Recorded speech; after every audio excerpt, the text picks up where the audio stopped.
होण्यात एक महत्त्वाची बातमी आहे, सविस्तर पाहूयात। कबूतरखाना प्रकरणी एससीनं सुप्रीम कोर्टानं आता हस्तक्षेप करण्यास नकार दिलेला आहे। सुप्रीम कोर्टाच्या निर्णयानंतर पालिका आक्रमक भूमिकेमध्ये पाहायला मिळते। दुसऱ्यांदा कबूतरखान्यावर महानगरपालिकेनं लावलेली ताडपत्री काढण्याचा प्रयत्न झाला तर पालिका थेट पोलीस स्थानकामध्ये आता तक्रार देऊन गुन्हे दाखल करणार आहे, अशा सध्या भूमिकेमध्ये आहे। कबूतरखाना व्यतिरिक्त सार्वजनिक ठिकाणी कोणी कबूतरांना खाद्य टाकतील त्यांच्यावर आता कारवाई सुद्धा केली जाईल।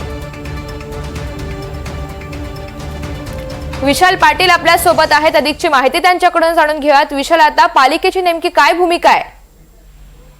ऋतुजा, उच्च न्यायालयाच्या आदेशानुसार पालिकेनं कबूतरखाना इथे ताडपत्रीनं हा सगळा कबूतरखाना झाकला होता आणि तो बंद केलेला आहे। त्यानंतर सुद्धा अनेक जैन समाजातील नागरिक जे आहेत आणि पक्षीप्रेमी आहेत हे आक्रमक झालेले आपल्याला पाहायला मिळाले होते आणि सुप्रीम कोर्टानं आता या सगळ्या प्रकरणामध्ये हस्तक्षेप करण्यास नकार दिल्यानंतर मुंबई महापालिकेकडनं आता आक्रमक पावलं जी आहेत ही उचलण्यात आलेली आहेत। मुंबई महापालिकेनं स्पष्टपणे म्हटलंय की दुसऱ्यांदा ही ताडपत्री लावलेली आहे, ही ताडपत्री फाडण्याचा किंवा तिथे कुठच्याही प्रकारची छेडछाड करण्याचा जर कोणी प्रयत्न केला तर त्याच्या विरोधात कडक कारवाई जी आहे ही महापालिकेकडनं केली जाईल। त्याचसोबत अन्य इतर ठिकाणी कबुतरांना कोणीही धान्य टाकलं तर त्यांच्यावरती सुद्धा तशाच पद्धतीची कारवाई केली जाईल, अशा पद्धतीचा इशारा मुंबई महानगरपालिकेकडनं देण्यात आलेला आहे। आणि ही कारवाई करण्यासाठी महानगरपालिकेच्या घनकचरा विभागाचे ठिकठिकाणी कर्मचारी जे आहेत हे तैनात असणार आहेत। त्यांच्याकडनं त्यांच्या मार्फत ही सगळी कारवाई केली जाणार आहे। त्यामुळे आता महानगरपालिकेकडनं जे मुंबईतील नागरिक कबुतरांना खाद्य देतील